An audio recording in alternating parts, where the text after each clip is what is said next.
তোমরা সবাই কেমন আছো? আশা করছি ভালো আছো, আমিও খুব ভালো আছি। Welcome to Bengali blogger channel, welcome একটা নতুন ভিডিও নিয়ে।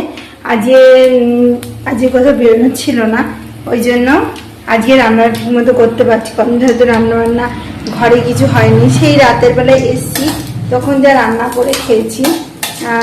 দেখেইছো, কোনোদিন খিচুড়ি, কোনো একটু ডিম দিয়ে তরকারি, কোনোদিন মাংস এনেছিলাম, দুদিন মাংস রান্না করেছি। আর এইভাবেই খাওয়া দাওয়া হচ্ছে। তা আজকে যা বেরোবো, একটু পরে বেরোবো, ততক্ষণে রান্নাবান্না সেরে খাওয়া দাওয়া করে নেবো। আর ভাত হয়ে গেছে, ডালও সিদ্ধ হয়ে গেছে।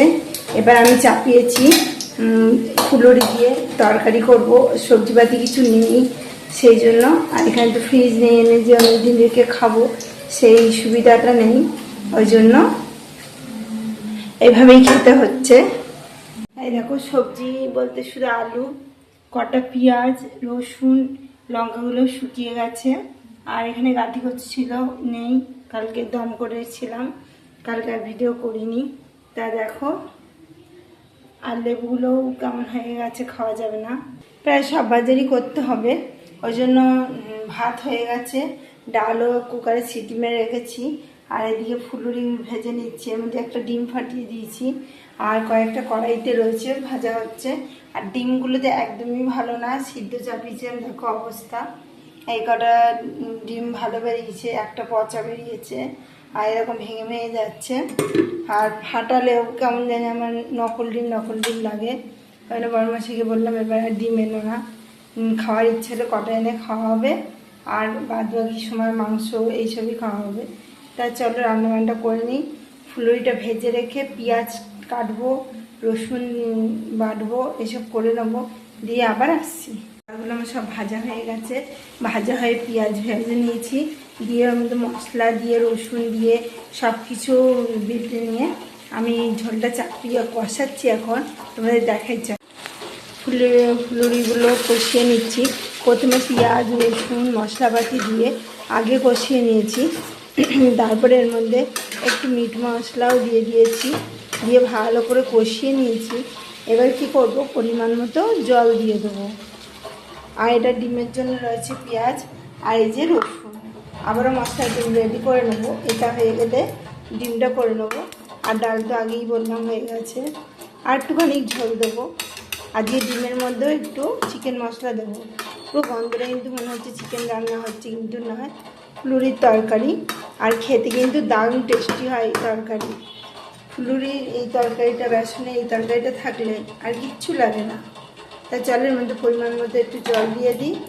এই দেখো, এই চিকেন কারি মশলাটা এভারেস্টের মিট মশলা, দুর্দান্ত টেস্টি। দেখো পরিমাণ মতো জল দিয়েছি, এবার কিছুক্ষণের পরই আবার আসছে। তরকারি আমার হয়ে গেছে, আর এদিকে মুগের ডালও হয়ে গেছে। আর এখানে আমি দেখো ডিমের অমলেট কয়েকটা করে নিয়েছি। আর এখানে সিদ্ধ ডিমগুলো ভালো ছিল না, মানে অমলেট করতে হলো। আর কড়াইতে দেখো পেঁয়াজ ভাজা চাপিয়ে দিয়েছি, এখানে মশলাও রেডি করে নিয়েছি। পেঁয়াজ প্রায় হালকা হালকা ভাজা হয়ে গেছে। সকাল থেকে বাইরেটা কেমন যেন মেঘলা মেঘলা হয়ে রয়েছে, বৃষ্টি তো হয়ই না, মেঘলা মেঘলাই হয়ে থাকে। আর দেখো এর মধ্যে একটু আমি মিট মশলা নিয়ে নিয়েছি। আর পেঁয়াজগুলো খুব বেশি ভাজবো না, হালকা হালকা করে ভেজে নেবো, দিয়ে কিন্তু আমি মশলাটা দিয়ে নেবো। আর ফুলুরিটাও কিন্তু দারুণ হয়েছে। এই ঝোল তো থাকে না জানো, একদম মাখা মাখা ঝোল হয়ে গেছে, সেই জন্য একটু ডাল করতে হলো, নাহলে হবে না। গ্যাসও মনে হচ্ছে আজকেই শেষ হয়ে যাবে এমন। চলো, পেঁয়াজগুলো হালকা হালকা আমার ভাজা হয়ে গেছে, খুব বেশি ভাজলে হবে না, পুড়ে যাবে। দেখো পেঁয়াজটা আমার হালকা হালকা করে ভাজা হয়ে গেছিলো, তারপরে আমি কি করলাম, মশলাটা দিয়ে দিলাম। মশলাটা দিয়ে কিন্তু আমি আবারও ভালো করে কষিয়ে নিচ্ছি, যতক্ষণ না চারিদিক দিয়ে তেল ছেড়ে আসবে, ততক্ষণ অবধি কষিয়ে দেবো।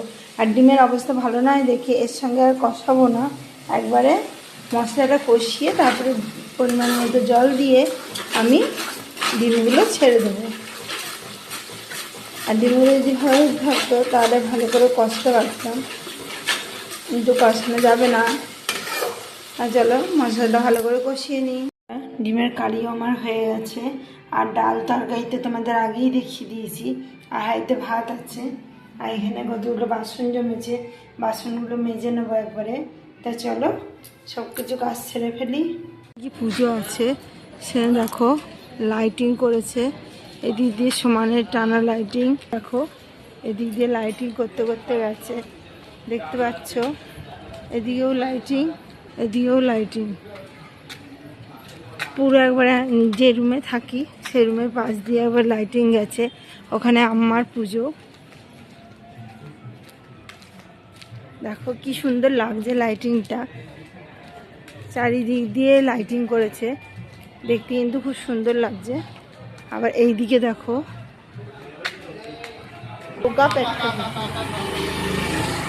দেখো, এদিকেও খুব সুন্দর লাইটিং, দেখো রুমের এই সাইড দিয়েও লাইটিংয়ে ভর্তি, দেখো চারিদিক দিয়ে লাইটিং হয়ে, এই যে আম্মার পুজো এইখানে, কালকে পুজো, এই যে দেখো এখানে মনসা ঠাকুরের মন্দির আছে, মনে হয় কালকে পুজো, জানি না কবে পুজো।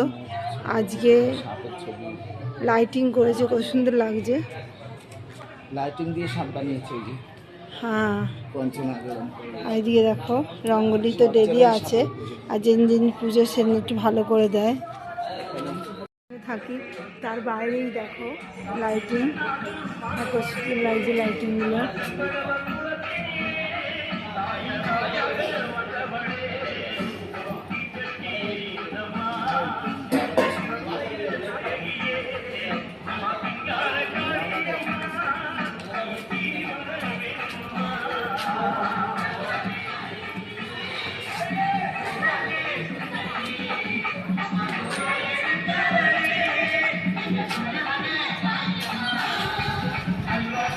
কুকুর শুয়ে আছে, আর মাংসের দোকানে এসেছি, আর দেখো এদিকে কোয়েল পাখি, এরা কোয়েল পাখি, আর দেখো এখানে মুরগি, ওখানে মাছ, মাছ যে নেবো না, এই যে মাছ বাজার এসেছি, চারিদিকে ভিউটা দেখো, দোকানে এসেছি, মাংস কাটা হচ্ছে, এখানে দাঁড়িয়ে আছে, আর চারিদিকে পুজো, চারিদিকেই দেখছি লাইটিং করেছে, প্যান্ডেল করেছে, আর বাইরের ভিউটা ঠিক এরকম দেখো।